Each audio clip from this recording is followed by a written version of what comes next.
Hello my dear students. Today onwards, let us start a new section, that is NTA mock paper analysis. I hope all of you are doing. Is it? Okay. So when you are analyzing the paper, you can observe that from that in the case of chemistry paper, most of the questions are directly from NCERT itself. Is it? Yes. And above 50% are easy level questions. The number of difficult level questions are very few.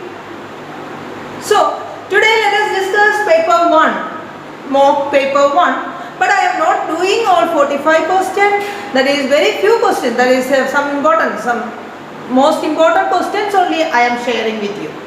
Okay? Okay. Now let us come to the first question of paper 1.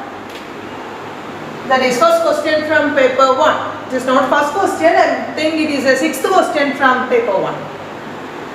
The question is 20 ml 0.2 molar aluminium sulfate is mixed with 20 ml 0.6 molar barium chloride. Calculate the concentration of each ion in the solution.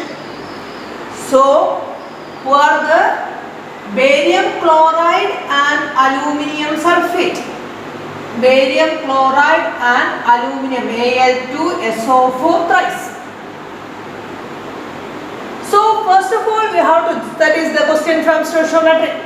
So first of all we have to know the balanced equation.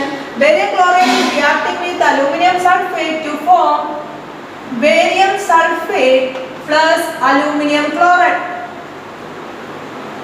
Is it? So let us balance this equation, barium chloride plus aluminium sulfate. So here one barium sulfate, so let us give 3 here, here 2 aluminium, so let us put 2 here. So how many barium chloride? There should be 3 barium chloride. So according to the balance equation, we can say 3 mole of barium chloride is reacting with 1 mole of aluminium sulfate to form 3 mole of barium sulfate and 2 mole of aluminium sulfate.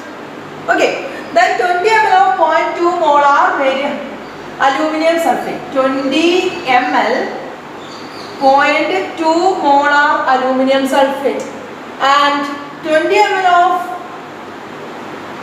0.6 molar barium chloride. Is it? Okay.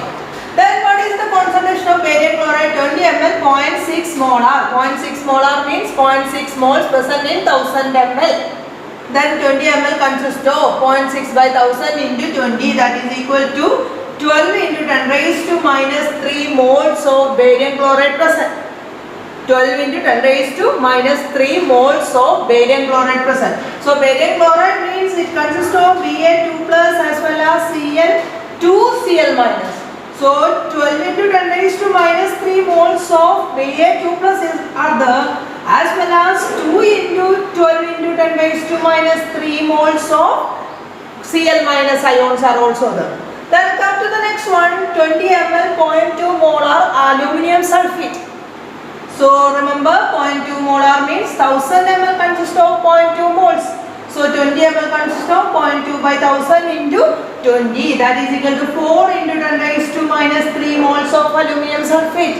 That means which consists of 2 aluminium ion, that is equal to 4 2s are 8 into 10 raised to minus 3 moles of Al3 plus ion and 3 sulfate ion, that is equal to 3 into 4 into 10 raised to minus 3 moles of sulfate ion, that is equal to 12 into 10 raised to minus 3 moles of sulfate ion. Is it? Okay. Then look here. So the concept, what is forming? Barium sulfate. So how many moles of barium sulfate will form? Here the concentration of Ba2 plus as well as sulfate ion both are same. So they are completely converted to barium sulfate. There is no Ba2 plus or SO4 2 minus remains. So which one is the correct answer? Option A. Okay. Next question, question number 11. That is for the reaction Cl2 plus 2I minus giving I2 plus 2Cl minus.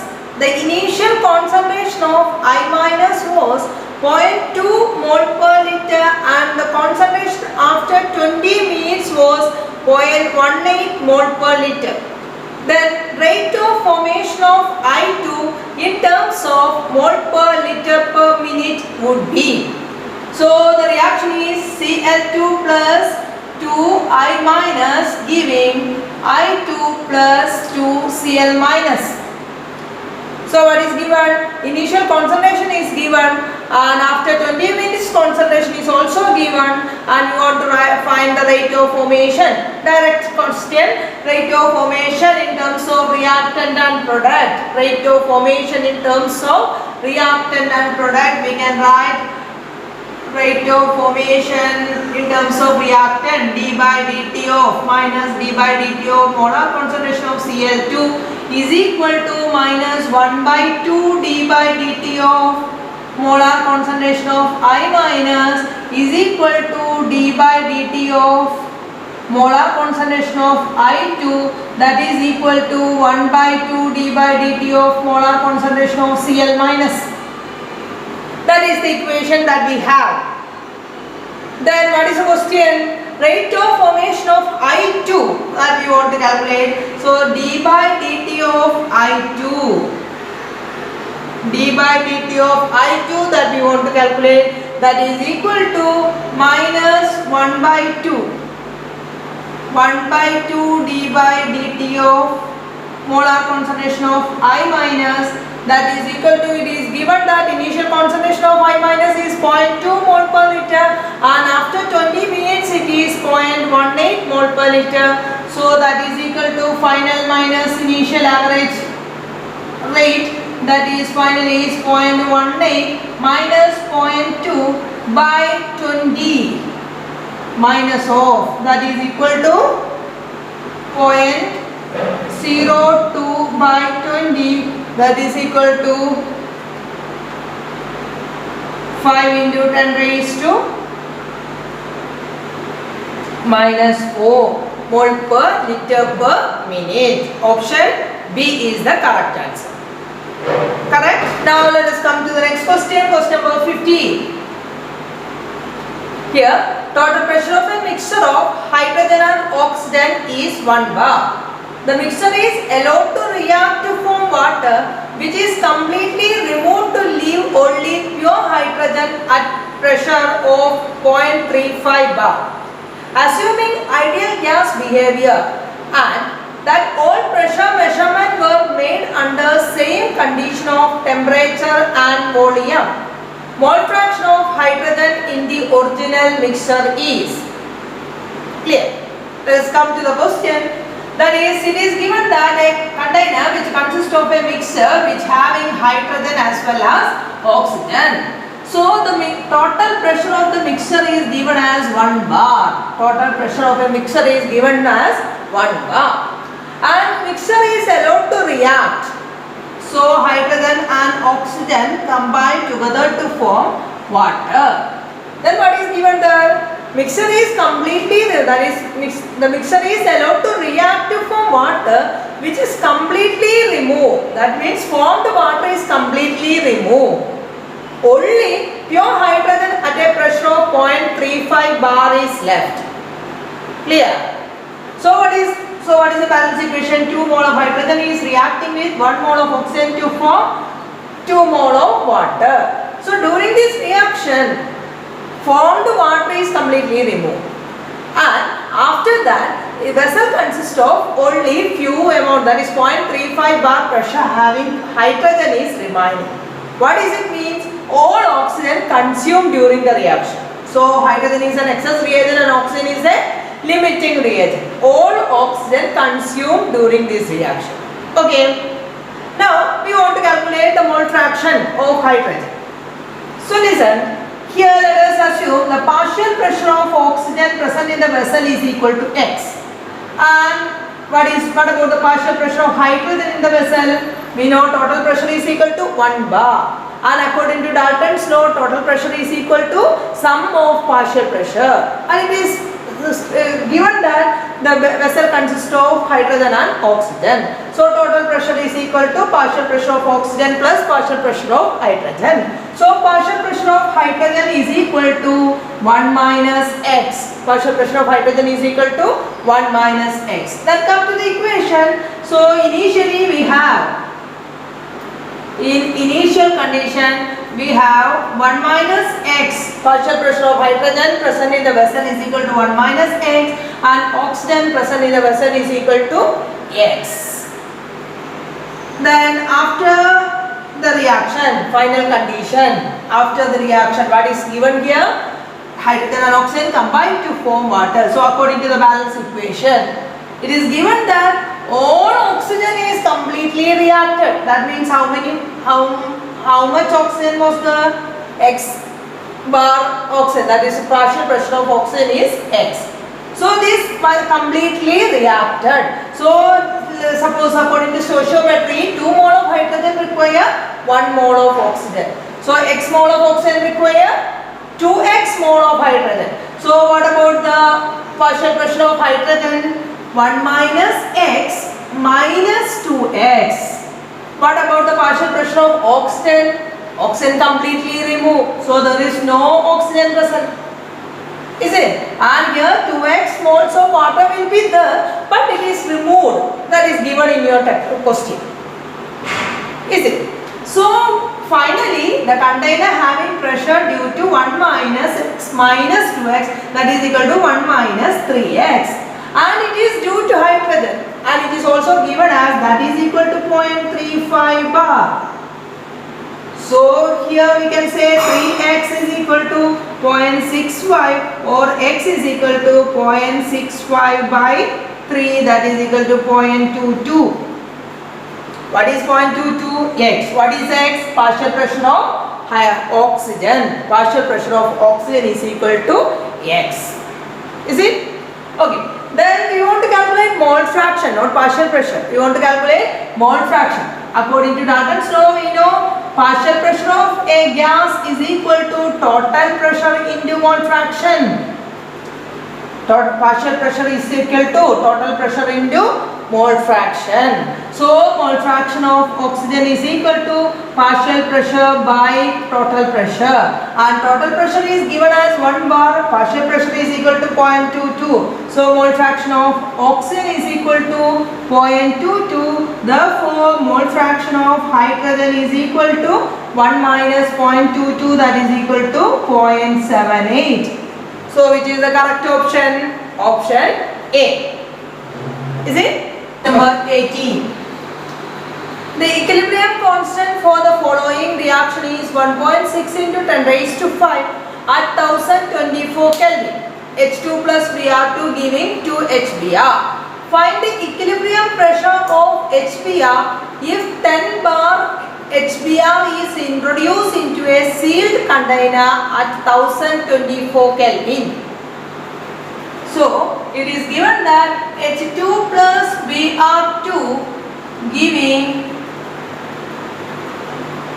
2 HBr, where the equilibrium constant Kp is equal to 1.6 into 10 raised to 5 it is given. Find the equilibrium pressure of HBr. So reverse reaction we have to calculate. 2 HBr giving H2 plus Br2. So Kp is equal to 1 by 1.6 into 10 raised to 5. That is, for a reverse reaction Kp is equal to 1 by K.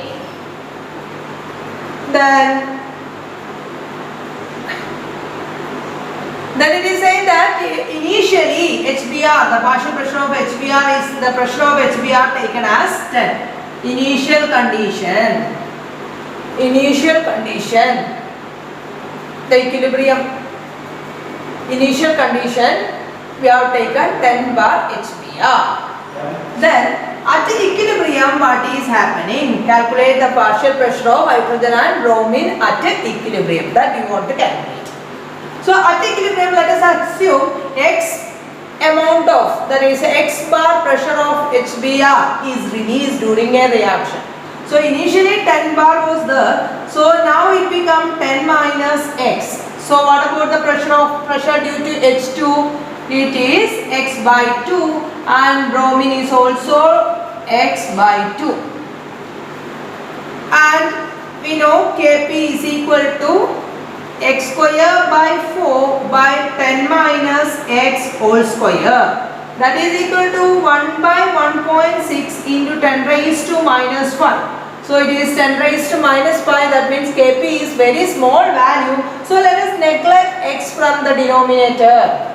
Let us neglect x from the denominator. So we can rewrite this equation as x square by 4 into 10 square is equal to 1 by 1.6 into 10 raised to minus 5. From this we can find x. X is equal to, by solving this we have x is equal to 0.05. X is equal to 0.05. So what is partial pressure of HBr at equilibrium? Partial pressure of HBr at equilibrium is equal to 10 minus x, that is equal to 10 minus 0.05, that is equal to 9.95, that is nearly equal to 10 itself. So the correct option is option A. Clear? Okay. Come to the next question, question number 19. The angular momentum of electron in 3D orbital is angular momentum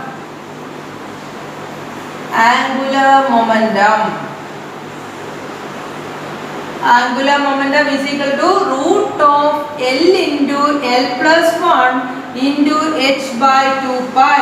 You have to remember angular momentum. It is repeatedly asked question.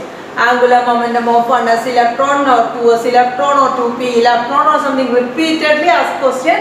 So remember angular momentum is equal to root of L into L plus 1 into h by 2 pi, where L is the azimuthal quantum number.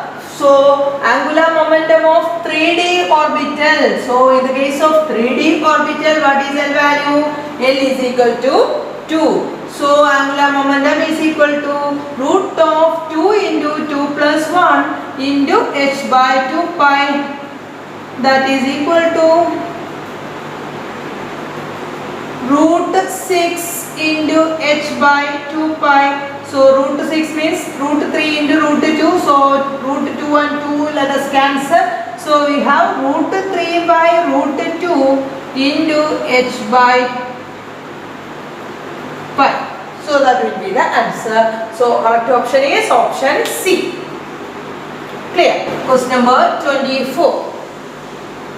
At 27 degrees Celsius, 1 mole of an ideal gas is compressed isothermally and reversibly from a pressure of 2 atmosphere to 10 atmosphere. The value of delta E and Q are isothermally and reversibly. Remember, for isothermal process, isothermal means at constant temperature, always change in internal energy delta U or delta E is equal to 0. Always remember, for an isothermal process, delta E is equal to 0. And here the reaction is taking place isothermally reversible process. So W is equal to work done. For an isothermal reversible process, work done is equal to minus 2.303 nRT log V2 by V1. Or in terms of pressure, minus 2.303 nRT log P1 by P2. So let us cancel this minus here. So we have 2.303 nRT log P2 by P1 for a isothermal reversible process. Work done is equal to, that is equal to 2.303 into, it is given that for 1 mole of gas N is equal to 1 into R in calories. So 2 into at 27 degrees Celsius, so temperature taken in Kelvin, so 300 into log final pressure is 10 by 2. that is equal to log 5. Log 5 is given as 0.698. So substitute and we have that is equal to 965.84. That is equal to 965.84. That is work done. And what is our question? We want to calculate Q. So according to first law of thermodynamics, we know delta E is equal to Q plus W. But for isothermal process, delta E is equal to 0. So we have Q is equal to minus W. That is equal to minus 965.84. So Q is equal to minus 965.84. The correct option is option A. Okay. Then come to the next question. Question number 25. Question number 25. The angular momentum of an electron in a Bohr orbit of helium plus is 3.165 into 10 raised to minus 34 kilogram meter per square per second. What is the wave number in terms of Rydberg constant of the spectral line emitted when an electron falls from this level to first excited state? The angular momentum of electron in a Bohr orbit of helium plus is given. Angular momentum is given. What is angular momentum? Bohr orbit. According to Bohr theory, angular momentum is equal to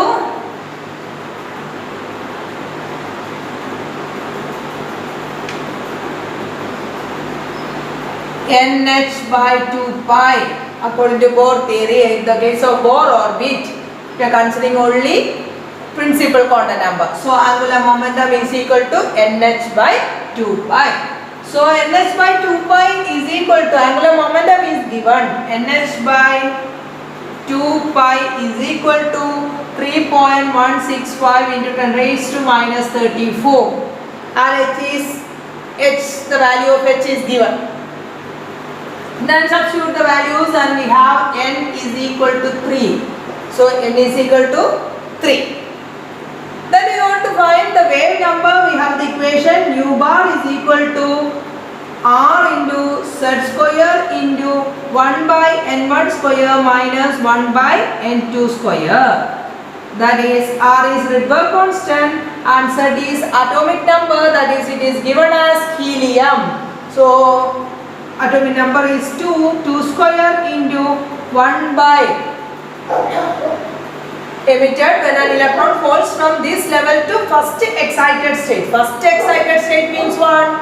The case of helium, it is present in ground state. First excited state, N is equal to 2. N is equal to 2 square minus 1 by 3 square. So that is equal to, by solving this, we have 5R by 9. 5R by 9. Clear? If you like my video, please don't forget to subscribe and enable bell button for getting more videos, and please share to your friends. Thank you.